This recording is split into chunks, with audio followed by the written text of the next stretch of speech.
বিরোধী দলের যে ভূমিকা, সে শক্তিশালী ভূমিকা অবতীর্ণ হবে। সেটা শুধু সংসদে নয়, সেটা রাজপথে। আমাদের অবশ্যই বিচার সংস্কারের দাবিতে অটল থাকতে হবে।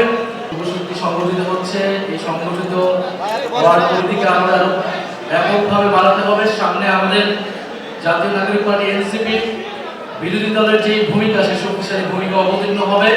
সেটা শুধু সংসদে নয়, সেটা রাজপথে। আমাদের অবশ্যই বিচার সংস্কারের দাবিতে অটল থাকতে হবে। 1400 মানুষকে হত্যা করা হয়েছে, 30,000-এর উপরে আমাদের ভাই বোনেরা আহত আছে। সেই আহত ভাই বোন এবং শহীদদের সেই হত্যার বিচার আমরা আদায় করে ছাড়বো ইনশাআল্লাহ। শরীফ ওসমান হাদি হত্যার বিচার আমরা আদায় করে ছাড়বো ইনশাআল্লাহ। আগে এই জুলাই হত্যাকাণ্ডের বিচার নিশ্চিত করতে হবে, তারপরে অন্য সকল কথা আমরা শুনবো।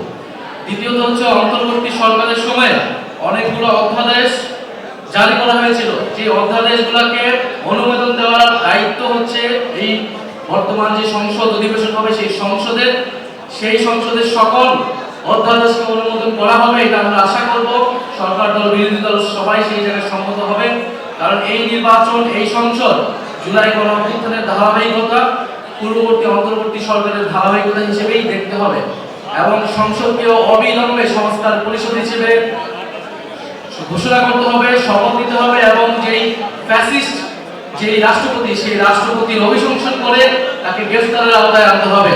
আমরা কোনো ফ্যাসিস্টের চিহ্ন এ বাংলাদেশে রাখবো না। জুলাই গণঅভ্যুত্থানের সেই দাবিগুলোতে আমরা যুবশক্তি ভূমিকা রাখবে, এটাই আপনাদের প্রতি আমাদের আহ্বান থাকবে।